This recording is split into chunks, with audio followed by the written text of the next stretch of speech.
Hello class 12 वालों। तो आप लोग कैसे हो? आशा करते हैं कि बहुत अच्छे होंगे और जो है बहुत अच्छे तरीके से आप लोग का एग्जाम जा रहा होगा। राइट। तो इस वीडियो में जो है हम लोग हिस्ट्री का पूरा कंप्लीट सिलेबस हम लोग कवर करेंगे, राइट, एमसीक्यू के साथ, और एक एक टॉपिक एक एक चप्पा चप्पा क्या करेंगे, छान जाएंगे।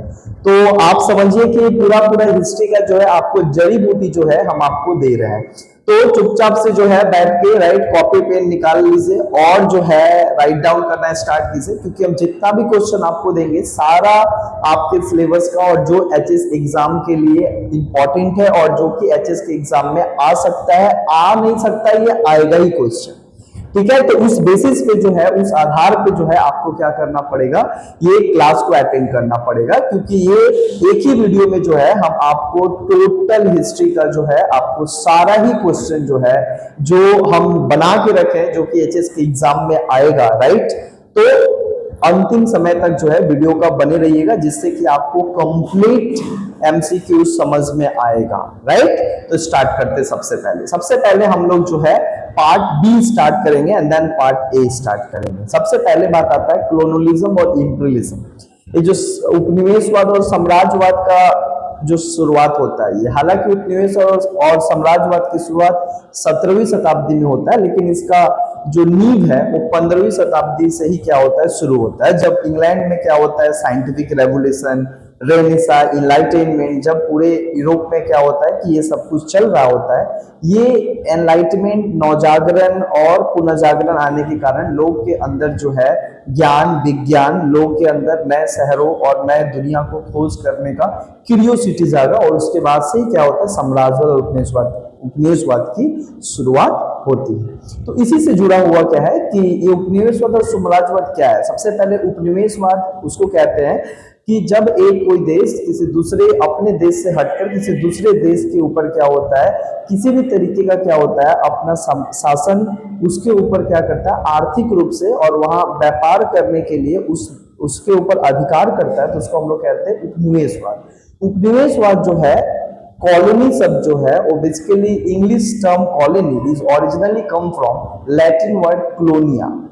तो कॉलोनी शब्द क्लोनिया से आया, जो कि लैटिन शब्द है, राइट। इसका मतलब होता है कि अपने देश के अलावा किसी दूसरे देश में अपना बस्ती स्थापित करना, किसी दूसरे भूमि पर व्यापारिक और आर्थिक रूप से क्या करना, कब्जा करने को ही उपनिवेश कहते हैं। और जो देश किसी दूसरे देश के किसी जगह को कैप्चर करता है उसको साम्राज्यवादी देश कहा जाता है। जैसे कि इंडिया को कैप्चर किया गया था इंग्लैंड के द्वारा, तो इंग्लैंड को साम्राज्यवादी देश कहा जाता है और इंडिया को कॉलोनी कहा जाता है ना। तो ये एक साम्राज्यवाद का मतलब क्या होता है, यहां पे भी the term imperialism is originally come from the Latin word the Imperium, है ना। इसका मतलब क्या होता है कि जब कोई देश किसी दूसरे देश पे फोर्स करके आर्थिक और राजनीतिक रूप से क्या होता है, उस देश के ऊपर पूरे तरीके से कब्जा कर लेता है, आर्थिक, राजनीतिक, सांस्कृतिक आधार पर उस देश पे कब्जा करके वहां के शासन को अपने हाथों में और बागडोर को संभाल के वहां पे ही शासन करने लगता है। और इसका मेन उद्देश्य होता है शोषण, वहां से शोषण करके पैसा जो है अपने मुल्क में ले आना और अपने मुल्क को जो है धनसार और अपने मुल्क को जो है मतलब रईस बनाने का एक नीति है। इसको कहते हैं साम्राज्यवादी नीति, जहां पे एक देश जो अपने शक्ति के बल पे जो है दूसरे देश के ऊपर राजनीतिक और आर्थिक रूप से कब्जा करके वहां से क्या करता है कि शोषण करता है और अपने देश को बेहतर करने की कोशिश करता है। तो इसी से जुड़े हुए कुछ इंपॉर्टेंट क्वेश्चन। सबसे पहले वास्को डी गामा, राइट। अगर बात किया जाए साम्राज्यवाद और उपनिवेशवाद का शुरुआत में, तो सबसे पहले जो है पुर्तगाल के दो नाविक थे, एक का नाम था वास्को डी गामा और एक का नाम था मैगलेन। ये दोनों ही पुर्तगाल के दो यूरोपियन नाविक है जिन्होंने सबसे पहले क्या किया कि भौगोलिक खोज स्टार्ट किया, मतलब ज्योग्राफिकल एक्सप्लोरेशन करना, नई दुनिया और अलग अलग जगहों का पूरी दुनिया में जाना स्टार्ट किया और नए नए देशों का खोज करना स्टार्ट किया। वास्को डी गामा का बात किया जाए तो वास्को डी गामा सबसे पहले 1498 में कालीकट में भारत आया था। कब आया था? वास्को डी गामा एक पुर्तगाल का नाविक था जो कि 1498 में भारत के कालीकट बंदरगाह पर आया था और ये पहला यूरोपियन है जिसने सबसे पहले भारत आया था। इसके पहले कोई यूरोपियन भारत में नहीं आया था। पुर्तगाल के नाविक वास्को डी गामा 1498 में पुर्तगाल से भारत आने वाला पहला यूरोपियन नाविक है और यूरोपियन व्यक्ति। इसके बाद से क्या होता है, पूरे दुनिया के और भी जो यूरोपियन देश है एक दूसरे देशों में क्या होते हैं, जाना स्टार्ट करते हैं। पुर्तगाल पहला यूरोपियन देश था जिसने भारत में क्या किया, प्रवेश किया। तो दूसरा क्वेश्चन का बात किया जाए तो पुर्तगाल यहाँ पर आने के बाद जो है गोवा, दीव और दामन पर पुर्तगालियों का क्या होता है, अधिकार है। आपको पता है पुर्तगाल यहाँ पर आके पुर्तगाल कहाँ पे अपना ट्रेडिंग पोस्ट बनाया, व्यापारिक गोष्ठी कहाँ पे बनाया, तो गोवा में बनाया, दमन में बनाया और दीव में बनाया। ये 3 जगहों पे जो है पुर्तगाल का क्या था, अधिकार था। उसके बाद अगर बात किया जाए तो पुर्तगाल जो है केवल एशिया के भारत में ही अपना व्यापारिक बस्तियों की स्थापना नहीं की, बल्कि दक्षिण अमेरिका में भी जो है अपना उपनिवेश की स्थापना की। दक्षिण अमेरिका के ब्राजील में ये अपना उपनिवेश स्थापित करते हैं और ये नया विश्व में दूसरा देश है जिसने अपना उपनिवेश स्थापित करता है स्पेन के अलावा। तो अगर बात किया जाए तो पुर्तगालियों ने दक्षिण अमेरिका के ब्राजील पर अपना क्या करता है, अधिकार एस्टैब्लिश करता है। अगर डच ईस्ट इंडिया का कंपनी का बात किया जाए, पुर्तगाल के बाद सबसे पहले डच आया। डचों का बात किया जाए तो डच ईस्ट इंडिया कंपनी की स्थापना हुआ 1602 में, है ना।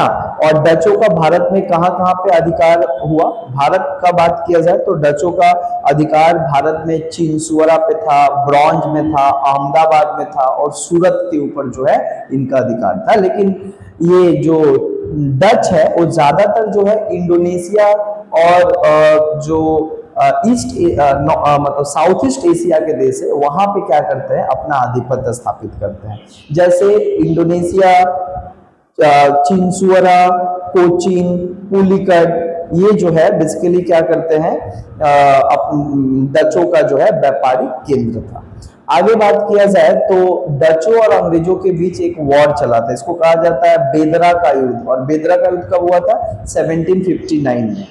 उसके बाद बात किया जाए तो भारत के मतलब अंग्रेज भी उसके बाद से जो है वो उपनिवेशवाद और साम्राज्यवाद के होड़ में आए और ये लोग भी जो है साम्राज्यवाद और उपनिवेशवाद की स्थापना करना स्टार्ट किया। हालांकि भारत में सबसे पहले 2 अंग्रेजी व्यापारी आए थे, कैप्टन विलियम हॉकिंस और Thomas raw. Captain William Hawkins 1609 में आया और थॉमस रॉ जो है 1615 में आया। ये दोनों ही जहांगीर के दरबार में आए थे, मतलब ये दोनों ही जहांगीर के दरबार में पहुंचे थे भारत में व्यापार करने का लाइसेंस लेने के लिए। पहला व्यापारिक केंद्र अंग्रेजों का कहाँ पे आया, तो सूरत में सबसे पहला व्यापारिक केंद्र अंग्रेजों का एस्टेब्लिश हुआ 1612 में।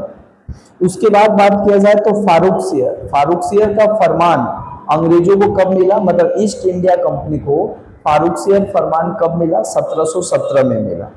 उसके बाद अगर बात किया जाए अंग्रेजों ने फोर्ट सेंट जॉर्ज मद्रास को कैप्चर करके फोर्ट सेंट जॉर्ज किला का निर्माण किया 1639 में। बात किया जाए फ्रांसीसी ईस्ट इंडिया कंपनी का, तो फ्रांस से पीछे नहीं रहे इसके दौर में, वो लोग भी जो है भारत आए और फ्रांसीसी ईस्ट इंडिया कंपनी का स्थापना हुआ 1664 में। इसकी स्थापना किया कोलबर्ट नामक एक गवर्नर थे जिन्होंने फ्रांसीसी ईस्ट इंडिया कंपनी की स्थापना की, जो कि भारत से व्यापार व्यवसाय करेगा। उसके बाद फ्रांसीसी जो थे और फ्रांस के जो देश थे उनका भारत के कुछ जगहों पे अधिकार था, जैसे कि पौंडीचेरी, चंदन नगर, सूरत, इन सभी जगहों पे फ्रांसीसी बस्ती एस्टैब्लिश था, मतलब फ्रांसीसियों का जो है अधिकार था। आगे बात किया जाए तो प्रथम कर्नाटक युद्ध अगर बात किया जाए तो सबसे पहले 1746 में क्या होता है, 1746 से लेकर 1748 में फर्स्ट एंग्लो फ्रेंच वॉर होता है। इसको कहा जाता है एंग्लो फ्रेंच वॉर, इसको कर्नाटिक वॉर भी कहा जाता है। एंग्लो फ्रेंच वॉर बोलो चाहे कर्नाटिक वॉर बोलो, ये दोनों ही पहला कब होता है, 1746 से 1748। इस कर्नाटक का उस समय नवाब कौन था? अनरुद्दीन। कर्नाटक का नवाब कौन था? अनरुद्दीन। सेकेंड कर्नाटिक वॉर कब हुआ या सेकेंड एंग्लो फ्रेंच वॉर कब हुआ? 7048 से लेके 7054। 7048 से लेके 7054 में जो है सेकेंड कर्नाटिक वॉर होता है। उसके बाद थर्ड कर्नाटिक वॉर या इसी को कहा जाता है सेवेंथ ईयर वॉर या हिंदी में सप्तवर्षीय वॉर या सप्तवर्षीय युद्ध कब हुआ? तो 1756 से लेके 1763, ये 7 सालों तक युद्ध चला, इसलिए इसका नाम था सप्तवर्षीय वॉर। और किसके बीच चला? अंग्रेज और फ्रांस के बीच। इस थर्ड कर्नाटिक वॉर में और इस सप्तवर्षीय वॉर में क्या होता है? फ्रेंच हमेशा हमेशा के लिए अंग्रेजों से पराजित हो जाता है और भारत से क्या होता है? इलिमिनेट हो जाता है, मतलब भारत से अब इसका व्यापार व्यवसाय और बस्ती खत्म हो जाता है। अंग्रेजों ने जो है पूरे तरीके से इसको बर्बाद कर दिए थे। बाद में अंग्रेज और फ्रांसीसियों के बीच एक संधि होता है, इस संधि का नाम है ट्रीटी ऑफ पेरिस, जो कि कब होता है? 1763। कब होता है? 1763। आगे बात किया जाए तो बंगाल का सबसे पहला स्वतंत्र नवाब कौन था? मुर्शिद कुली खां। दूसरा बात किया जाए तो प्लासी का युद्ध कब और किसके बीच हुआ? प्लासी का युद्ध 1757 ईस्वी में सिराजुद्दौला और रॉबर्ट क्लाइव के बीच हुआ, यानी कि ईस्ट इंडिया कंपनी और बंगाल के नवाब के बीच हुआ। उसके बाद अगर बात किया जाए तो black hole tragedy, right, black hole tragedy जिसको हम लोग काल कोठरी की घटना कहा जाता है, ये कब हुआ? ये हुआ 20 जून 1756। उसके बाद सिराजुद्दौला का सेनापति कौन था? मीर जाफर। कौन था? मीर जाफर। बहुत ही विश्वासघात सेनापति था। आगे बात किया जाए तो बक्सर का युद्ध कब हुआ? बक्सर का युद्ध 1764 ईस्वी में हुआ, जहां पे बंगाल का नवाब मीर कासिम, अवध का नवाब सुजाउद्दौला और दिल्ली का बादशाह शाह आलम II तीनों मिलकर ईस्ट इंडिया कंपनी के साथ इस युद्ध में लड़ाई किए थे। हालांकि इसके बावजूद भी जो है हम लोग इस युद्ध में नहीं जीते थे, मतलब बंगाल के नवाब ये तीनों नहीं जीते थे, तीनों अंग्रेजों के कूटनीति के आगे नहीं चल सका, राइट। तो 1764 में ईस्ट इंडिया कंपनी और बंगाल के नवाब, अवध के नवाब और दिल्ली का बादशाह तीनों एक साथ लड़ाई किए थे। इस युद्ध में भी जो है हम लोग को हार का सामना करना पड़ा था, राइट। और उधर से ईस्ट इंडिया कंपनी का सेनापति हेक्टर मुनरो जो है लड़ाई कर रहा था। आगे बात किया जाए तो रॉबर्ट क्लाइव ने डबल सिस्टम चलाया। बहुत बार क्वेश्चन आता है, double system was regulated by Robert Clive. दोहरा सरकार किसने लाया? ये व्यवस्था किसने लाया? Robert Clive. उसके बाद बात आता है कि इलाहाबाद की संधि कब हुई? Treaty of Allahabad. Treaty of Allahabad 1765 में हुआ। अवध के नवाब सुजाउद्दौला और ईस्ट इंडिया कंपनी के बीच जो है एक संधि हुई बक्सर के युद्ध के हारने के बाद, इसको कहा जाता है इलाहाबाद की संधि। उसके बाद जो है अंग्रेजों को दीवानी दिया गया, राइट टू दीवानी का अधिकार कब दिया गया? 1765 में दिया गया। किसके द्वारा? दिल्ली के बादशाह शाह आलम II और ईस्ट इंडिया कंपनी के बीच एक संधि हुई, जिसमें जो है अंग्रेजों को, मतलब ईस्ट इंडिया कंपनी को टैक्स वसूल करने का अधिकार बंगाल, बिहार और उड़ीसा से दे दिया गया, जिसको ही दीवानी का अधिकार कहा जाता है। और इसके बाद से अंग्रेज हमेशा हमेशा के लिए बंगाल का स्वामी बन जाते हैं और बंगाल का नहीं बल्कि दिल्ली के ऊपर भी जो है इनका नियंत्रण हो जाता है ना। उसके बाद यहाँ पे क्या है कि कुछ वॉर होता है, मैसूर वॉर होता है, एंग्लो मैसूर वॉर होता है। अब ये एंग्लो मैसूर वॉर जो होता है, सबसे पहला एंग्लो मैसूर वॉर होता है 1767 से लेके 1769, है ना। सबसे पहला ये मैसूर वॉर कब होता है? द फर्स्ट मैसूर वॉर कब होता है? 1767 से 1769। और 1769 में अंग्रेज और मैसूर के जो शासक है उनके बीच जो है एक वॉर होता है और इसमें एक संधि होता है। इस संधि का नाम क्या है? Treaty of Madras. Treaty of Madras कब होता है? 1769। उसके बाद सेकंड मैसूर वॉर कब होता है? सेकंड एंग्लो मैसूर वॉर कब होता है? ये होता है 1780 से लेके 1784। ये इसके बाद भी जो है 1784 में एक संधि होता है अंग्रेज और मैसूर के बीच में, जिसको कहा जाता है ट्रीटी ऑफ मंगलौर। क्या होता है? मंगलौर की संधि 1784 में होता है। इसके बाद क्या होता है कि एंग्लो मराठा वॉर स्टार्ट होता है। एंग्लो मैसूर वॉर पड़े, अब आता है एंग्लो मराठा वॉर। मराठों के साथ भी जो है अंग्रेजों का लड़ाई चला। मतलब अंग्रेजों को केवल बैटल ऑफ प्लासी और बैटल ऑफ बक्सर जीत लेने से नहीं हुआ, और भी दक्षिण भारत के कुछ, मैसूर हो गया, मराठा हो गया, उधर पंजाब में सिख हो गया, तो इन लोगों से भी जो है निपटना पड़ा। वही युद्ध यहाँ पे दर्शाया गया कि कैसे वो सब चीज को, सभी को हराकर पूरे भारत का जो है स्वामी बन जाते हैं। तो अब स्टार्ट होता है एंग्लो मराठा वॉर। तो एंग्लो मराठा वॉर जो है ये बेसिकली क्या होता है, एंग्लो मराठा वॉर, एंग्लो मतलब अंग्रेजों और मराठाओं के बीच एक संधि हुई। संधि का नाम है ट्रीटी ऑफ सलवाई, और ये संधि कब हुई, 1782 में। कब हुआ, 1782 में ट्रीटी ऑफ सलवाई होता है, किसके बीच, अंग्रेजों और मराठा के बीच में।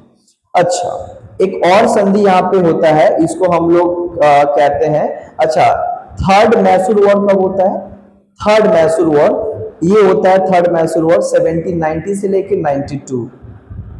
थर्ड मैसूर वॉर कब होता है, मतलब तीसरा मैसूर युद्ध होता है, एंग्लो और मैसूर युद्ध होता है 1790 से लेके 92 में होता है, और इसका ये युद्ध खत्म किया जाता है एक संधि के द्वारा। इस संधि का नाम है सेरिंगपट्टम की संधि, ट्रीटी ऑफ सेरिंगपट्टम, ये होता है 1792 में, है ना। उसके बाद यहाँ पे आता है कि चौथा मैसूर वॉर कब होता है, मतलब फोर्थ एंग्लो मैसूर वॉर कब होता है, ये होता है 1798 से लेके 1799।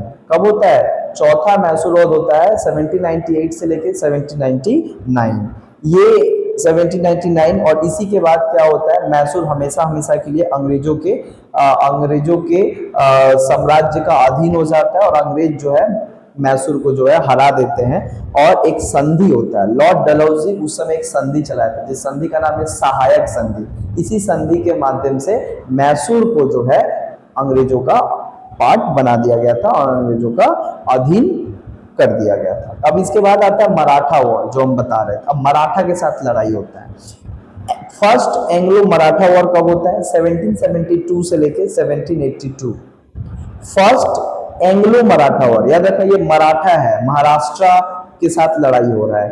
एंग्लो मराठा वॉर जो होता है कब होता है, अंग्रेजों और मराठाओं के बीच पहला वॉर कब होता है, 1772 से लेके 1782, 1772 से लेके 1782 में होता है, राइट। और इसके होने के बाद ही एक संधि होता है जिसको हम बता दिए ट्रीटी ऑफ सलवाई 1782। इसके बाद क्या होता है, दूसरा एंग्लो मराठा वॉर होता है, सेकेंड एंग्लो मराठा वॉर होता है 1803 से लेके 1805। और इसमें भी जो है बेसिकली क्या होता है, एक संधि होता है जिसके द्वारा ये खत्म किया जाता है, ट्रीटी ऑफ बेसिन। 1802 में एक संधि होता है, ट्रीटी ऑफ बेसिन। उसके बाद बेसिन की संधि 1802 में होता है। थर्ड एंग्लो मराठा वॉर कब होता है, थर्ड एंग्लो मराठा वॉर होता है 1817 से लेके 1880, 1817 से लेके 1818 में। तीसरा क्या होता है, मराठा युद्ध होता है, और इसमें जो है हमेशा हमेशा के लिए जो मराठा शक्ति है वो अंग्रेजों के अधीन हो जाता है। अंग्रेज मराठाओं को भी जो है पराजित कर देते हैं, हरा देते हैं, और मराठा के ऊपर अपना अधिकार कर लेते हैं। अब यहां से एक और अंग्रेजों का जो है मुश्किल आया कि मराठा तो जीत लिए, महाराष्ट्र तो जीत लिए, लेकिन पंजाब और सिंध एरिया पे वहां का सिखों का जो है शासन था। अब वो सिखों से जो है इनका कॉन्फ्लिक्ट होता है। इसको यहाँ पे हम लोग पढ़ते हैं, the first Anglo Sikh war. पहला अंग्रेज और सिख युद्ध कब हुआ, तो पहला हुआ 1845 से लेके 1846। कब हुआ, 1845 से लेके 1846, 1845 to 1846, the first Anglo Sikh war, right, जिसको एक संधि के द्वारा जो है सुलझाया गया। इसका नाम है ट्रीटी ऑफ लाहौर 1846। उसके बाद सेकेंड एंग्लो सिख वॉर होता है, ये होता है 1848 से लेके 1849 में होता है। इसके बाद से क्या होता है, इस वॉर में जो है सेकेंड एंग्लो सिख वॉर में अंग्रेज सिख रूलर को क्या करते हैं, हरा देते हैं, और हराने के बाद पंजाब के ऊपर क्या करते हैं, कब्जा कर लेते हैं। समझ में आया। और 1848 में जो है 1848 में जो है 1848 और 1839 में ये होता है, और 1849 में पंजाब हमेशा हमेशा के लिए जो है ये अंग्रेजों के अधीन चला जाता है। मतलब यहाँ पे वो सिखों को भी हरा दिए। अब यहाँ पे क्या आता है कि कैसे कैसे करके जो है जो साम्राज्यवाद और उपनिवेशवाद की शुरुआत हुई वो कैसे हुई, इसको हम लोग अभी यहाँ पे पढ़ते हैं। सबसे पहले साम्राज्यवाद और उपनिवेशवाद में पुर्तगाल आया, पुर्तगाल के बाद जो है डच आए। डचों ने 1658 में सिलोन पे कब्जा कर लिया, याद रखना सिलोन पे कब्जा कर लिया। सिलोन का मतलब यहाँ पे कहा गया कि बेसिकली यहाँ पे सिलोन मतलब श्रीलंका के ऊपर जो है 1658 में डचों ने कब्जा कर लिया।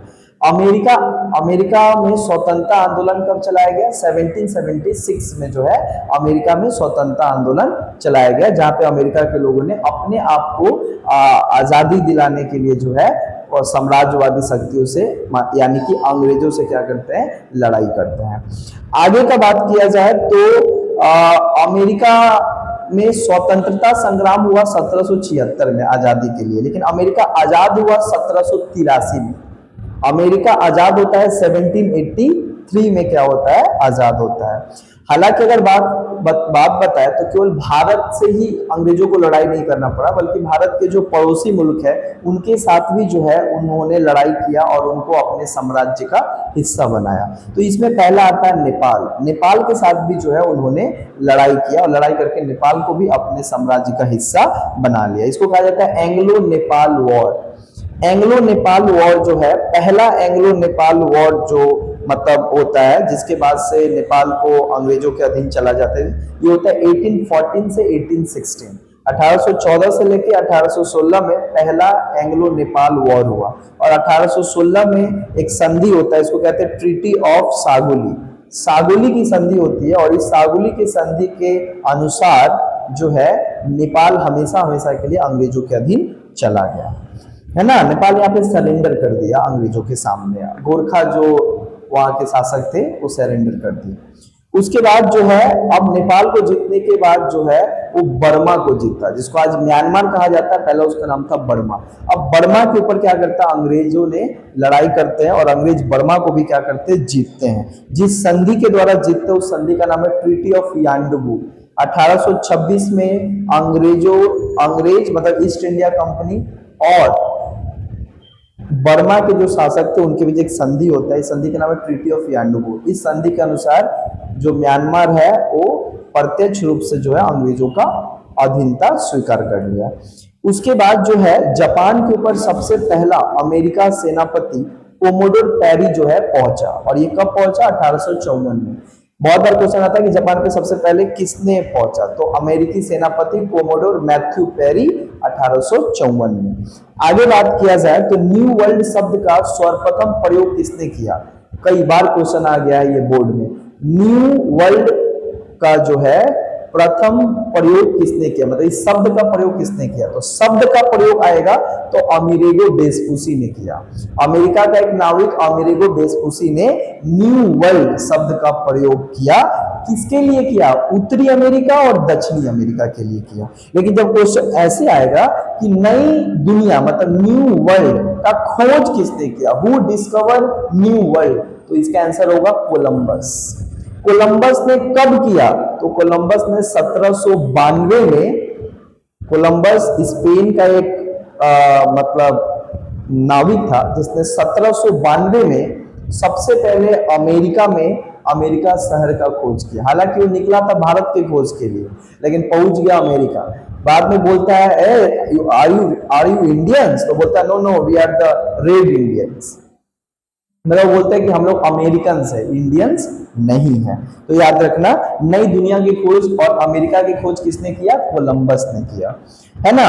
और नई दुनिया में सबसे पहले उपनिवेश स्थापित करने वाला देश का नाम क्या है? स्पेन। और स्पेन कहाँ पे स्थापित किया?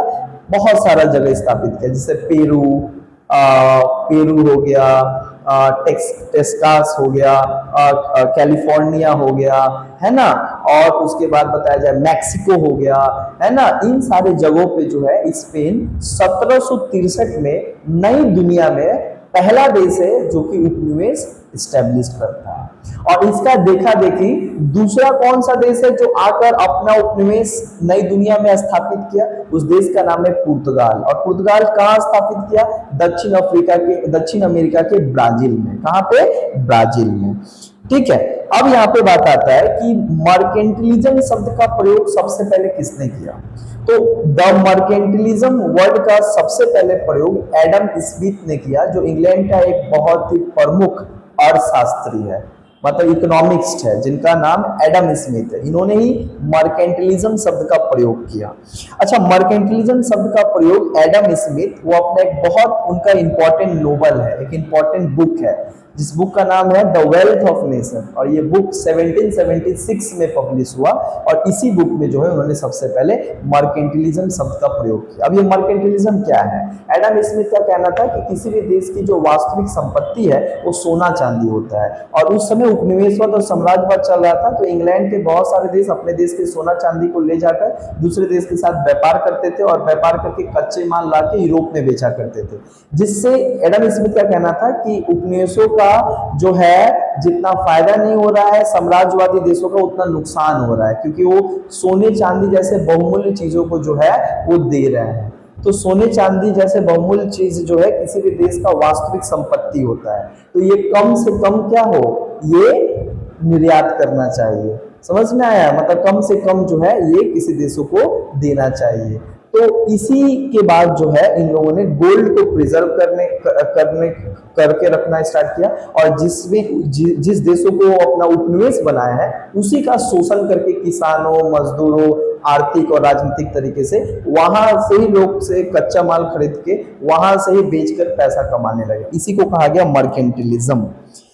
अच्छा, भारत में सबसे पहले मर्केंटिलिज्म के कारण ही जब पूंजीपतियों के पास बहुत पैसा आ गया, तो और ज्यादा पैसा कमाने के लिए उन्होंने इस मर्केंटिकल कैपिटल को फिनेंशियल कैपिटल में और इंडस्ट्रियल कैपिटल में डालना स्टार्ट किया। उसके बाद से इंडस्ट्रियल रेवोल्यूशन सबसे पहले यूरोप में आया, क्योंकि वही देश तो साम्राज्यवादी देश थे जो पूरी दुनिया में उपनिवेश स्टैब्लिश किए थे, और हर एक उपनिवेश से मूल्यवान धातु और शोषण करके अपने देश को बलवान बना दिए थे। और पैसा ज्यादा हो जाने के कारण वो लोग अलग अलग शोध में, अलग अलग साइंस, टेक्नोलॉजी और अलग अलग चीजों का उत्पादन करने में पैसा खर्चा कर रहे थे, और इसी का परिणाम है इंडस्ट्रियल रेवोल्यूशन सबसे पहले यूरोप में आया। और यूरोप में भी कहाँ आया? इंग्लैंड में आया। और इस इंडस्ट्रियल रेवोल्यूशन आने के बाद जो है तरह तरह का डेवलपमेंट देखने को मिला, जहां भारत में देखिए कि अंग्रेजों ने 1853 में सबसे पहले रेलवे सिस्टम भारत में 1853 में आया। सबसे पहले इसको लाने वाला व्यक्ति का नाम था लॉर्ड डलहौजी, इसीलिए लॉर्ड डलहौजी को कहा जाता है father of railway system in India. Bharat में रेल लाने वाला व्यक्ति का नाम क्या था? लॉर्ड डलहौजी। 1853 में, 16 अक्टूबर 1853 में, जहां पे देखा गया कि सबसे पहले जो है बंबई से थाने तक जो है ये पहला ट्रेन चलता है। दूसरा ट्रेन 1854 में हावड़ा से हुगली तक चलता है। इस तरीके से ये सारा कुछ होना स्टार्ट हुआ। अब बात आ रहा है कि इंपीरियलिज्म और कॉलोनियलिज्म को लेकर जो है कि क्या ये सही है कि गलत है, इसके ऊपर दो लोगों ने अपना विचार रखा है। एक का नाम है हॉब्स और एक का नाम है लेनिन। एक का नाम है जे हॉब्सन, जो इंग्लैंड का एक मशहूर इतिहासकार है, और बीआई लेनिन, जो कि एक रसिया का एक बहुत मशहूर क्रांतिकारी और एक बहुत बड़ा पॉलिटिकल फिलोसफर है। ये दोनों अपना अपना बात रखते हैं कि साम्राज्यवाद और उपनिवेशवाद कितना सही है, कितना गलत है। उन दोनों का बुक है। सबसे पहले बात करते हैं जे हॉब्सन, जो इंग्लैंड के एक बहुत मशहूर इतिहासकार और अर्थविद है। इनका बुक है इंपीरियलिज्म स्टडी। ये बुक पब्लिश हुआ था 1902, और इस बुक में वो बताते हैं कि साम्राज्यवाद बेसिकली कुछ नहीं है, एक शोषण करने का तरीका है ना, पूंजियों का शोषण करने का, गरीब देशों का शोषण करने का एक तरीका है। दूसरा, उधर अगर बीआई लेनिन का बात किया जाए तो बीआई लेनिन का बुक का नाम है imperialism the highest stage of capitalism, और इस बुक पब्लिश हुआ 1916 में। समझ में आया? उसके बाद अगर बात किया जाए द व्हाइट्समैन बर्डन, ये जो कॉन्सेप्ट है ये किसके द्वारा दिया गया? Rudyard Kipling. ये व्हाइट्समैन बर्डन क्या होता है? हिंदी में सफेद के गोरे के बोझ काले हैं, मतलब व्हाइट्समैन बर्डन अंग्रेज के द्वारा चलाया गया था, जिनका नाम है रूडयार्ड किपलिंग। ये कहता था ना कि भारत में हम लोग आए हैं और दुनिया में हम लोग इसीलिए आए हैं ताकि तुम लोग का भला कर सकें। तुम्हारा विकास कर सके, क्योंकि तुम लोग बर्बर जाति के हो और हम लोग सभ्य जाति के हैं। तो सभ्य जाति और सिविलाइज्ड और कैपेबल जाति का होने के कारण हमारा एक कर्तव्य है कि हम जो इनकैपेबल है, जो बर्बर जाति के हैं, जो पिछड़े जाति के लोग हैं, उनको सभ्य बनाना। इसीलिए हम तुम्हारे देश में आए हैं, तुम्हारा शोषण करने नहीं आए हैं, तुम्हारा हम भला करने आए हैं, तुमको हम पढ़ाने आए हैं, तुमको हम इनलाइटनमेंट करने आए हैं, ज्ञान विज्ञान तुमको सभ्य बनाने आए हैं। यही एक कॉन्सेप्ट था जिसको कहा गया वाइट्समैन मॉडल, और इस आधार पे वे अपने आप को जस्टिफाइड करते थे कि हम लोग शोषण नहीं कर रहे हैं बल्कि उद्धार कर रहे हैं, तुम लोग का भला कर रहे हैं। अच्छा, रुडयार्ड किपलिंग एक अंग्रेज कवि था, ठीक है। अब बात करते हैं कि कुछ ब्रिटिश हिस्टोरियन भी थे जिन्होंने बहुत इंपॉर्टेंट जस्टिफिकेशन दिया ब्रिटिश इंपीरियलिज्म को, कि जो ब्रिटिश कर रहा है पूरी दुनिया में साम्राज्यवाद और शोषण कर रहा है, वो शोषण एक्चुअली नहीं कर रहा है, वो भला कर रहा है, अभी भला हो रहा है, पहले भला नहीं था। जेम्स मिल जो है 1817 में एक बुक लिखा, हिस्ट्री ऑफ ब्रिटिश इंडिया, और इसमें वो क्या बताता है, भारत के इतिहास को भला बुरा बताता है। बोलता है असभ्य मतलब बेकार इतिहास है, कोई मतलब सभ्य और कोई क्या बोलेंगे, कोई हमारा किसी भी तरीके का जो है अच्छा हिस्ट्री नहीं है। अच्छा हिस्ट्री कहने का मतलब होता है कि कोई नॉलेजेबल हिस्ट्री नहीं है, मतलब हम लोग का जो हिस्ट्री है ना वो बड़ा ही क्या है कि मतलब पिछड़ा हिस्ट्री है। हमारे हिस्ट्री को बहुत भला बुरा कहता है कौन, जेम्स मिल। तो ये बात यहाँ पे जेम्स मिल कहता है। और उसके बाद जो है अगर बात किया जाए जेम्स मिल के बाद, तो एक और व्यक्ति था मैकाले, लॉर्ड मैकाले। ये भी क्या करता था, हमारे संस्कृति, हमारे भाषा, हमारे शिक्षा को बहुत मजाक उड़ाता था और कहता था कि इंग्लैंड का एक अच्छा बुक जो है और भारत के जितने भी जो स्क्रिप्चर है उससे कई गुना बेहतर होता है। मतलब भारत का शिक्षा व्यवस्था बेकार है, इसीलिए हम आए हैं भारत को अपना शिक्षा व्यवस्था से ट्रेंड करने। समझ में आया। अब बात यहाँ पे आता है कि रूसो जापान वॉर भी होता है। रूसो जापान 1904 से 5 में होता है। रूसो जापान वॉर होता है जिसमें जापान रसिया को हरा देता है ना, रसिया को क्या करता है, हरा देता है, एक बहुत बड़ा देश को। उसके बाद न्यू इंपीरियलिज्म और कोलोनियलिज्म की शुरुआत 1870 में होता है, याद रखना। न्यू इंपीरियलिज्म और कोलोनियलिज्म का शुरुआत 1870 में होता है, सूडान युद्ध के बाद, है ना। अफ्रीका का सबसे अच्छा, अफ्रीका जो कॉन्टिनेंट है इसको अंध महादेश कहा जाता है। Africa is called dark continent. बहुत बार क्वेश्चन आता है किस कॉन्टिनेंट को डार्क कॉन्टिनेंट कहा जाता है, तो अफ्रीका को कहा जाता है। क्यों कहा जाता है, बिकॉज विज्ञान, पिछड़ापन, असभ्यतापन, है ना, इलिटरेसी, यही कारण है कि उनको जो है काफी लेट से उनका शिक्षा दीक्षा हुआ, इसीलिए कहा जाता है पिछड़ा जाति। दूसरा, अफ्रीका में सबसे पहले किसी देश ने अगर उपनिवेश एस्टेब्लिश किया तो उस देश का नाम है फ्रांस। फ्रांस ने अफ्रीका के अल्जीरिया नामक देश पे क्या किया, अपना उपनिवेश स्थापित किया, है ना। साथ ही साथ अगर बात किया जाए तो पुर्तगाल पहला यूरोपियन देश था जिसने चीन के साथ व्यापारिक संबंध किया। हाँ, बहुत बार क्वेश्चन आता है कि चीन में एंटर करने वाला सबसे पहला देश कौन है, तो चीन में एंटर करने वाला सबसे पहला देश कौन है, पुर्तगाल। पुर्तगाल जो नाविक थे वो सबसे पहले चीन में आए थे। कब आए थे आपको पता है, 1517 में आए थे, और 1517 में आए थे और मकाओ पे जो है ये अपना व्यापारिक संगठन स्थापित किए थे, क्योंकि चीन का कहना था कि हम लोग क्लोज डोर पॉलिसी अपनाते हैं। क्लोज डोर पॉलिसी का मतलब होता है एक तरफा, हम केवल बेचेंगे सामान लेकिन हम किसी का सामान लेंगे नहीं। इसके लिए अंग्रेजों को भारी भरकम सोना चुकाना पड़ता था, पुर्तगालों को सोना चुकाना पड़ता था, जिससे बाद में परेशान होकर पुर्तगाल जो है क्या करने लगा, लूटमार करना स्टार्ट किया। तो याद रखना, पहला चीन में आने वाला यूरोपियन यूरोप। अच्छा, उसके बाद न्यू वर्ल्ड किसको कहा जाता है, जो न्यू वर्ल्ड है दक्षिणी अमेरिका और उत्तरी अमेरिका, नॉर्थ अमेरिका और साउथ अमेरिका को एक साथ कहा जाता है न्यू वर्ल्ड, याद रखना। अच्छा, सबसे पहले अमेरिका का खोज किसने किया, कोलंबस। कब किया, 1492 में। अब यहाँ पे बात आता है कि भारत आखिर अंग्रेजों का गुलाम बना कैसे, है ना। तो सबसे पहले अगर बात किया जाए तो अलीनगर की संधि हुई। अलीनगर की संधि कब हुई, अलीनगर की संधि 1757 में ईस्ट इंडिया कंपनी और बंगाल के नवाब सिराजुद्दौला के बीच हुई। वॉरेन हेस्टिंग बंगाल का पहला गवर्नर जनरल था, याद रखना था। First governor general of Bengal was Warren Hasting, 1772 में बना था, है ना।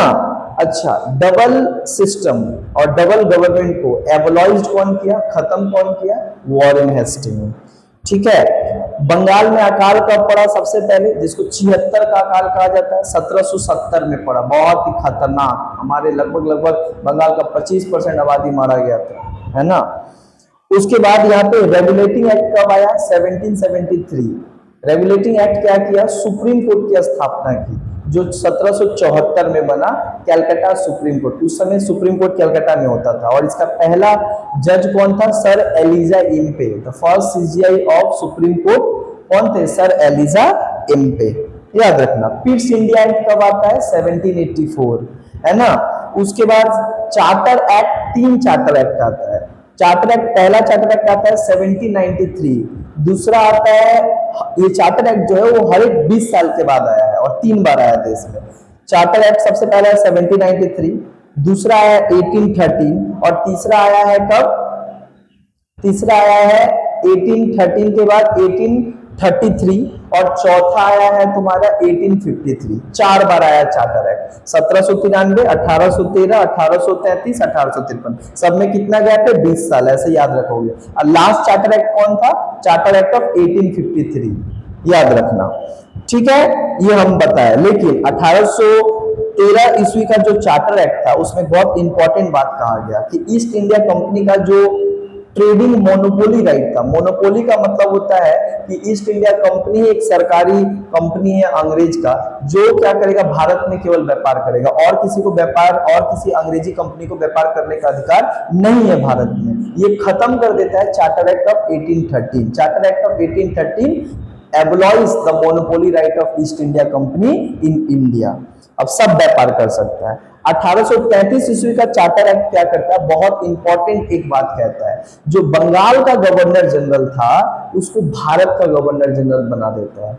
मतलब charter act of 1833 created a new post, the governor general of India. मतलब पहले बंगाल का गवर्नर जनरल होता था, अब उसको पूरा भारत का गवर्नर जनरल बना दिया गया, बंगाल के गवर्नर जनरल को। और पहला भारत का गवर्नर जनरल इस एक्ट के द्वारा कौन बना, लॉर्ड विलियम बेंटिक। कौन बना, Lord William Bentinck. Last charter act 1853। उसके बाद पहला स्वतंत्रता संग्राम, द फर्स्ट ग्रेट वॉर, पहला रेवोल्यूशन, पहला इंडिपेंडेंस वॉर कब होता है, 1857, 1857 ईस्वी की क्रांति, जिसको हम लोग स्पॉय म्यूटिनी के नाम से भी जाना जाता है, सैनिक विद्रोह के नाम से भी जाना जाता है। हालांकि ज्यादातर सैनिकों के द्वारा किया गया था, राइट, इसलिए इसको स्पॉय म्यूटिनी कहा जाता है, राइट। बंगाल से आपको पता है, राइट, कि तुम्हारा मंगल पांडे, ये सारे लोग लड़ाई किए थे, है ना। बाद में क्या होता है, इसी युद्ध के बाद और स्वतंत्रता क्रांति के बाद जो है पूरा तरीके से एक क्या होता है, 1857 ईस्वी की इस क्रांति और इस स्वतंत्रता संग्राम के बाद से ईस्ट इंडिया कंपनी को हमेशा हमेशा के लिए भारत से मुक्त कर दिया गया। मतलब उसको, उसके कामों को खत्म कर दिया गया, और डायरेक्ट तरीके से जो है अब ब्रिटिश गवर्नमेंट डायरेक्ट तरीके से भारत को चलाना स्टार्ट किया। इसको कहते हैं डायरेक्ट रूल स्टार्ट हो गया और कंपनी रूल खत्म हो गया। अब तक तो कंपनी एक शासन कर रहा था, ईस्ट इंडिया कंपनी, है ना। हम लोग तो 100 वर्षों तक एक कंपनी के अधीन थे, और बाकी का 1857 के बाद जो 100 वर्ष था वो हम लोग डायरेक्ट ब्रिटिश गवर्नमेंट और ब्रिटिश पार्लियामेंट और इंग्लैंड का किंग और क्वीन डायरेक्ट भारत को चलाना स्टार्ट किए, मतलब शासन करना स्टार्ट किए। अच्छा, इसके बाद 1857 के बाद एक एक्ट आता है, इस एक्ट का नाम है गवर्नमेंट ऑफ इंडियन एक्ट 1858। इसको कहा जाता है एक्ट ऑफ गुड गवर्नेंस। मतलब एक अच्छा एक्ट आता है जहाँ पे ईस्ट इंडिया कंपनी को समाप्त करके डायरेक्ट मतलब इंग्लिश गवर्नमेंट जो है डायरेक्ट जो है भारत को चलाएंगे ब्रिटिश पार्लियामेंट में कानून बनाकर। ठीक है, इसके लिए जो है एक पोस्ट बनाया गया, 1858 ईस्वी के इस एक्ट के द्वारा जो है भारत का गवर्नर जनरल का पोस्ट हटाकर भारत का वायसराय का पोस्ट बना दिया गया। और पहला भारत का वायसराय कौन बनता है? Lord Canning. याद रखना, भारत का प्रथम वायसराय लॉर्ड कैनिंग। किस एक्ट के द्वारा? 1858। इस 1858 ईस्वी के एक्ट को विक्टोरिया एक्ट भी कहा जाता है। क्या कहा जाता है? Victoria act. इस एक्ट के द्वारा तुम्हारा डॉक्ट्रिन ऑफ लैप्स खत्म कर दिया जाता है और सब्सिडियरी अलायंस ये भी खत्म कर दिया जाता है। आगे बात करते हैं, अफ्रीका को काला महाद्वीप कहा जाता है, डार्क कॉन्टिनेंट। सबसे पहले भारत में सिविल सेवा की शुरुआत करने वाले व्यक्ति का नाम था Lord Cornwallis. Lord Cornwallis is called the pioneer of civil service in India. Bharat में जो है सिविल सेवा का शुरुआत करने वाला व्यक्ति का नाम क्या है? Lord Cornwallis. अच्छा, भारत का वो कौन सा पहले कौन भारतीय थे जिन्होंने सिविल सेवा परीक्षा को उत्तीर्ण किए, मतलब पास किए? फर्स्ट इंडियन, उसका नाम था सत्येंद्र नाथ टैगोर। 1861 में ये पहले भारतीय थे जो लंदन में उस समय एग्जाम होता था जाते हैं और जहां पे एग्जाम देते हैं और क्वालिफाई करने वाले पहले इंडियन थे। तो उसके बाद जो है, अच्छा, ये जो सिविल सेवा परीक्षा, पहले सिविल सेवा का परीक्षा नहीं होता था। अंग्रेज जो है, जो समाज के एलिट लोग थे, उन्हीं को अपॉइंट कर देता था, बड़े बड़े ऑफिसर बना देता था। बाद में जब करप्शन होना स्टार्ट हुआ तो लोग कहा कि ना भाई गड़बड़ है, हमें एग्जाम लेना पड़ेगा, तब जाकर एग्जाम के प्रोसेस से हम लोग क्या करेंगे? सिविल सर्वेंट और सिविल ऑफिसर बनाएंगे। तो इसका सबसे पहले एग्जाम स्टार्ट हुआ 1853 ईस्वी का चार्टर एक्ट सबसे पहले एग्जामिनेशन का बात करता है, मतलब एग्जामिनेशन बेस्ड सिलेक्शन, मतलब civil servant selected on the basis of examination, मतलब परीक्षा देकर जो है अब वो नौकरी पा सकते हैं। तो ये कब हुआ? 1853 ईस्वी के चार्टर एक्ट सबसे पहले परीक्षा प्रणाली लाया। याद रखना, सबसे पहला परीक्षा प्रणाली कब आया? 1853 ईस्वी में। और 1855 में सबसे पहला बार परीक्षा हुआ और परीक्षा के माध्यम से सिविल सर्विस चुने गए। अच्छा, मैकाले मिनट कब आया? 1835 में आया। मैकाले मिनट कब आया? 1835 में आया। ये एंग्लिस्ट और ओरिएंटलिस्ट, यानी कि वेस्टर्न एजुकेशन देना चाहिए कि इंडियन एंड ट्रेडिशनल एजुकेशन होना चाहिए भारत में, इसके ऊपर ये मैकले मिनट रिपोर्ट देता है। ठीक है, अब जो है यहाँ पे बात करते हैं कि कुछ व्यवस्था, कुछ लैंड रिफॉर्म्स के बारे में पढ़ते हैं कि अंग्रेज तो आए थे यहाँ पे भारत को लूटने और भारत का शोषण करने, तो उन्होंने बहुत सारा पॉलिसी चलाया जिससे किसानों से टैक्स वसूल किया जा सके। 1765 के बाद से तो उनको टैक्स वसूल करने का अधिकार मिल गया था। उसके बाद वो टैक्स वसूल करने के लिए अलग अलग तरीके का जो है वो नीति चलाते थे जिसके माध्यम से वो टैक्स को वसूल करें। अब यहाँ पे सबसे पहले वॉरेन हेस्टिंग जो है वो क्या लाते हैं? वो फार्मिंग सिस्टम लाते हैं। याद रखना, सबसे पहले वॉरेन हेस्टिंग 1772 में फार्मिंग सिस्टम लाता है। दूसरा, परमानेंट सेटलमेंट लाने वाला, जिसको परमानेंट सेटलमेंट को अस्थाई बंदोबस्त कहा जाता है। अस्थाई बंदोबस्त का एक और नाम है जमींदारी व्यवस्था। ये प्रणाली कौन लाया? Lord Cornwallis. कब लाया? 1793 में। कब लाया? 1793 में। इस प्रणाली के द्वारा क्या होता था कि जमींदारों को जो है, जो ट्रेडिशनल जमींदार था, उनको जो है भूमि का स्वामी बना दिया गया और उनको टैक्स कलेक्ट करने का अधिकार किसानों से दिया गया और टैक्स कलेक्ट करके ब्रिटिश सरकार को देंगे, यानी कि टैक्स कलेक्टर का रूप में काम करते थे। आगे जाकर जो है ये बंगाल में लागू हुआ। याद रखना, अस्थाई बंदोबस्त कहाँ लागू हुआ? बंगाल में लागू हुआ। हाँ, इसी समय पे जो है सनसेट लॉ भी आया। और ये कौन आया? सनसेट लॉ, सूर्यास्त कानून, जहाँ पे जमींदारों को एक कानून दिया गया, कानून जमींदारों के ऊपर लागू किया गया कि वो 10 साल फिक्स किया गया था कि 10 साल में एक बार टैक्स वसूल करना, और 10 साल में जितना पैसा है किसानों से जमींदार टैक्स वसूल करेंगे। और 10 साल के 9 साल 11 महीना 31वां दिन का सूर्यास्त होने से पहले, सूर्य ढलने से पहले अंग्रेजों को, आपको अंग्रेज की तिजोरी में आकर पैसा जमींदार को रखना होता है। अगर वो नहीं रख पाते थे तो बस उनको क्या किया जाता था? उनको हटा दिया जाता था। हटा दिया जाता था इसका मतलब जमींदारी उनसे छीन ली जाती थी। इसी को सनसेट लॉ कहा जाता है। अच्छा, इसके बाद एक और भूमि राजस्व व्यवस्था अपनाया गया, इसको कहा जाता है रैयतवारी बंदोबस्त। रैयतवारी सेटलमेंट ये मद्रास और दक्षिण भारत में क्या होता है, लागू किया जाता है। और ये लागू कौन करता है, थॉमस मुंडो। कब लागू करता है, 1820 में। कहां पे, दक्षिण भारत में, जैसे मद्रास हो गया, इन सारे जगहों पे। इसके बाद बात किया जाए तो महालबारी व्यवस्था एक और नया व्यवस्था है। महालबारी सेटलमेंट एक ऐसा सेटलमेंट है जहां पे टैक्स वसूल करने का अधिकार जो है जमींदारों को नहीं दिया गया, बल्कि गांव के मुखिया को दिया गया कि आप किसानों से टैक्स वसूल करके अंग्रेज सरकार को दोगे। इसको महालबारी व्यवस्था कहा जाता है। ये व्यवस्था हॉल्ट मैकेंजी के द्वारा 1822 में उत्तर भारत, मतलब अवध, उत्तर प्रदेश, इन सारे जगहों पे इसको क्या किया गया, लागू किया गया। और रैयतवारी बंदोबस्त मतलब जहां पे जमीन टैक्स वसूल करने का अधिकार किसानों को ही दे दिया गया, इसको रैयतवारी, रैयत मतलब किसानों को ही अधिकार दे दिया गया टैक्स वसूल करके अंग्रेजों को दे देने के लिए। अब आता है, सबसे पहले बात किया जाए तो 1853 ईस्वी के चार्टर अधिनियम ने भारतीयों को इंडियंस को इंडियन सिविल सर्विस में बैठने का मौका दिया। मतलब charter act of 1853 allow the Indians to participate in the civil service exam, right, civil service exam, जो कि बट एग्जाम में पार्टिसिपेट करने का अधिकार दिया, लेकिन एग्जाम कहाँ होता था, लंदन में होता था। तो कोई भारतीय कौन जाएगा, उस समय लंदन जाना मतलब मतलब भाई पहाड़ तोड़ने के बराबर था, पॉसिबल नहीं है। सिविल सेवा की सबसे पहली परीक्षा आयोजित कब हुई, 1855 में। मतलब एग्जाम के आधार पे कब हुआ, एग्जाम पहला कब हुआ, 1855 में, जो आपको बताएं। अच्छा, लॉर्ड रिपन जो थे वो भारत के सेल्फ गवर्नेंस के फादर कहा जाता है।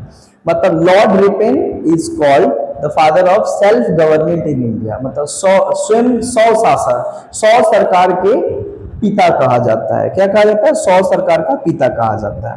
भारत में सबसे पहली बार आईसीएस मतलब इंडियन सिविल सर्विस सिविल सेवा परीक्षा कब हुआ, 1922 में हुआ। कहां हुआ, इलाहाबाद में हुआ। 1922 में भारत में पहला बार भारत में सिविल सेवा का एग्जाम हुआ, 1922 में। उसके पहले लंदन में होता था। अच्छा, और ये जो 1922 में हुआ, ये किस एक्ट के द्वारा हुआ, मॉन्टेग्यू चेम्सफोर्ड रिफॉर्म या गवर्नमेंट ऑफ इंडियन एक्ट 1919 के एक्ट के द्वारा हुआ। अच्छा, इसी एक्ट के द्वारा 1926 में सबसे पहले सेंट्रल पब्लिक सर्विस कमीशन या सेंट्रल पब्लिक सर्विस कमीशन बनाया गया, है ना। भारत सरकार अधिनियम कब आया, 1935 में आया। गवर्नमेंट ऑफ इंडियन एक्ट 1935 क्या करता है, प्रांतीय स्तर पर लोक सेवा की स्थापना करता है, ध्यान रखना। मतलब 1935 ईस्वी का भारत सरकार अधिनियम जो है वो प्रोविनेंस मतलब हर एक स्टेट का सिविल सर्विस, हर एक स्टेट का जो सिविल सेवक होते हैं उनका दिया गया कि हर एक स्टेट अपना अलग अलग स्टेट का अलग अलग सिविल सेवा का एग्जाम होगा। जैसे अभी वेस्ट बंगाल का WBCS है, बिहार का BPSC है। तो ये 1935 ईस्वी में प्रांतों में भी जो है सिविल सर्विस एग्जामिनेशन करवाना स्टार्ट किया गया उस प्रांत के लिए। समझ में आया। आगे बताते हैं, 1800 ईस्वी में क्या होता है, फोर्ट विलियम कॉलेज की स्थापना होता है। इस फोर्ट विलियम कॉलेज की स्थापना लॉर्ड वेलेस्ली ने किया, बट एक खास उद्देश्य से किया गया था, ताकि जो इंग्लैंड से सिविल सेवक आ रहे हैं, सिविल सर्वेंट आ रहे हैं, उनको भारतीय भाषा, हिंदी भाषा और भारतीय इतिहास के बारे में जानकारी दे पाए, तब ना यहाँ पे अच्छी तरीके से वो काम कर सकते हैं। वो तो इंग्लैंड में है, एग्जाम वहां से दे रहे हैं और काम यहाँ पे करेंगे, तो यहाँ का भाषा तो जानना जरूरी है, तब ना वो काम कर पाएंगे।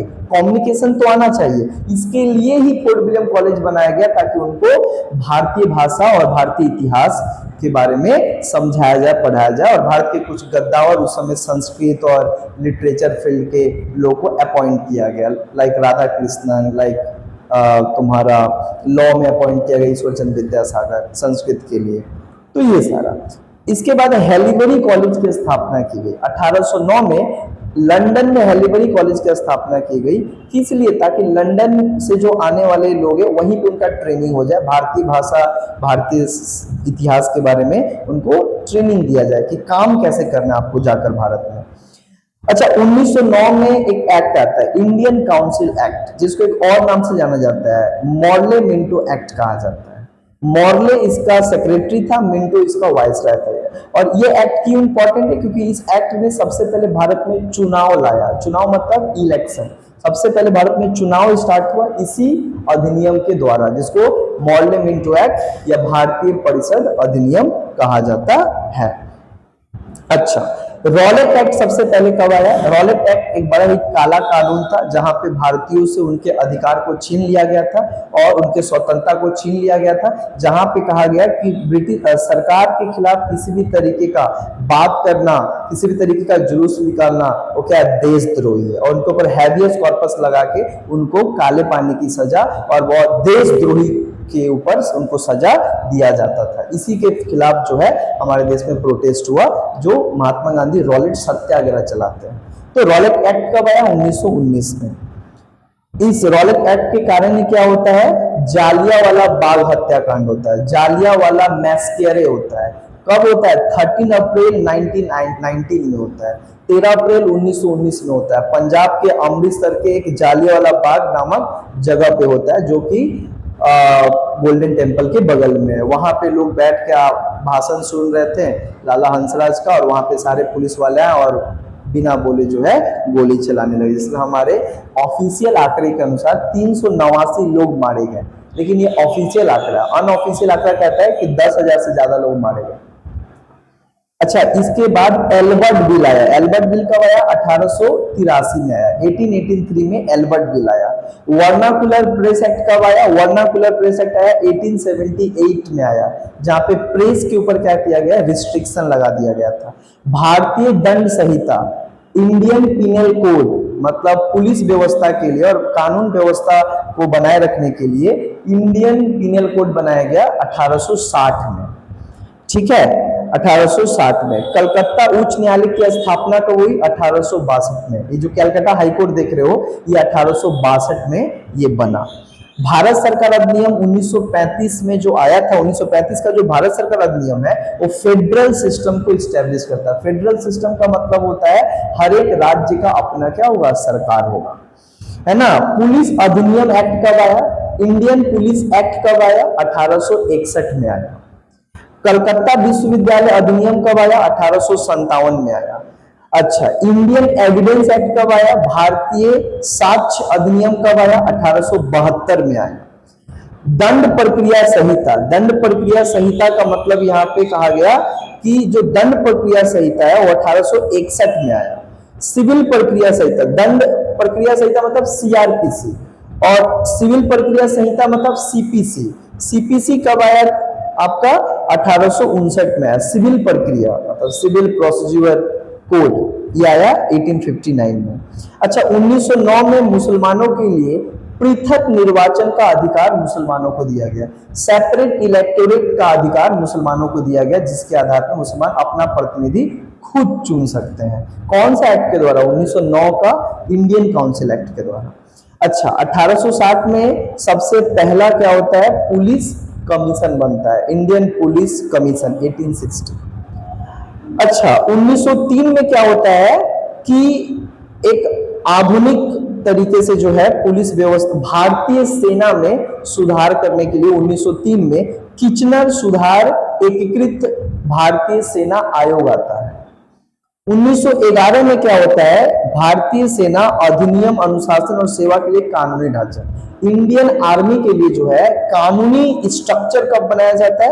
1911 के भारतीय सेना अधिनियम, इसको कहते हैं इंडियन आर्मी एक्ट, आया कब? 1911 में, जहां पे स्ट्रक्चर बनाया गया, डिसिप्लिन बनाया गया।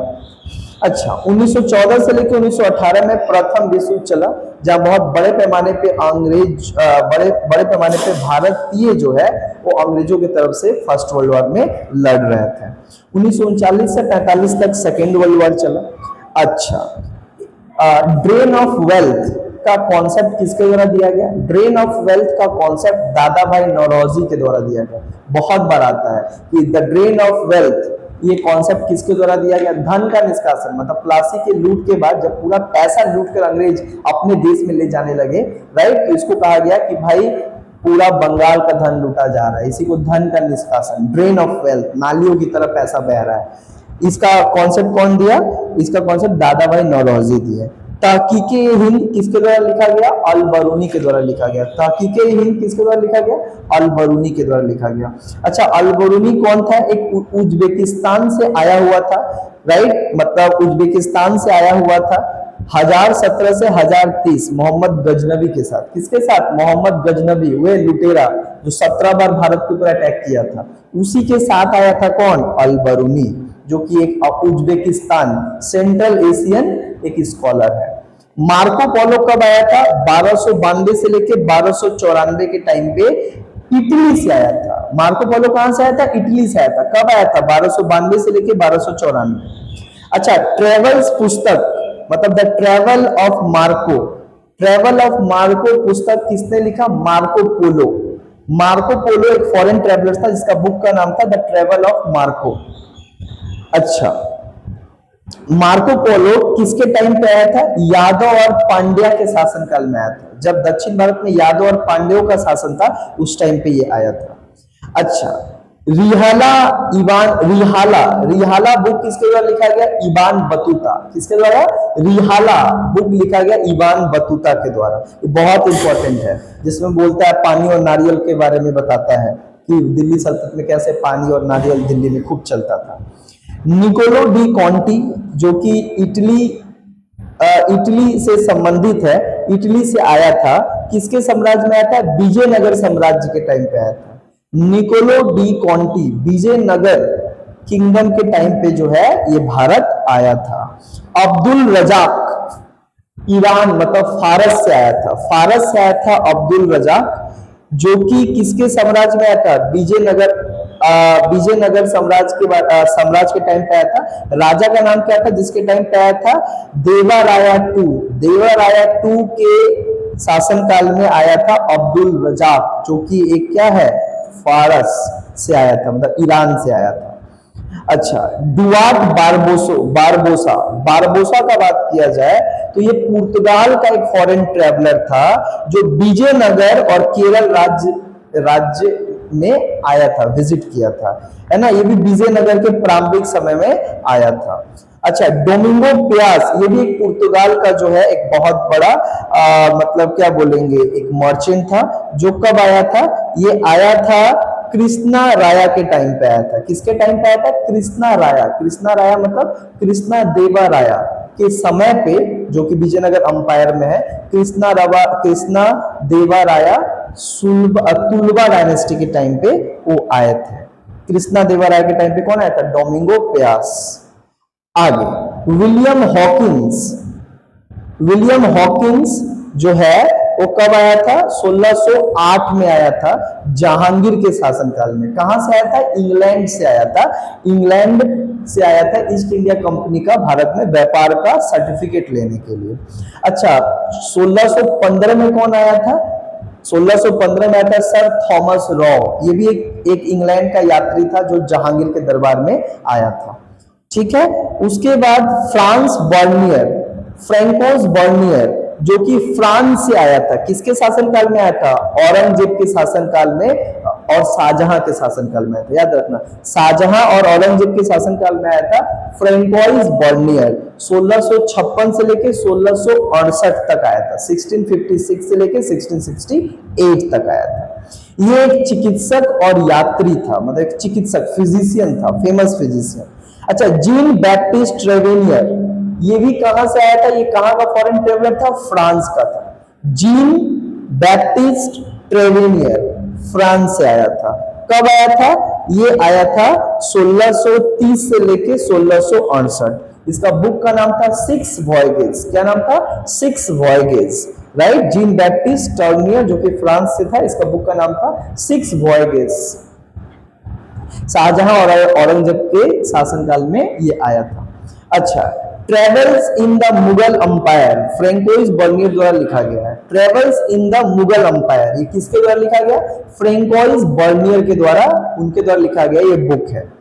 अच्छा, अब हम लोग थोड़ा आते हैं पार्ट ए में ही अभी चल रहा है। अब यहाँ पे आ रहा है भक्ति आंदोलन। भक्ति आंदोलन सबसे पहले दक्षिण भारत में स्टार्ट हुआ।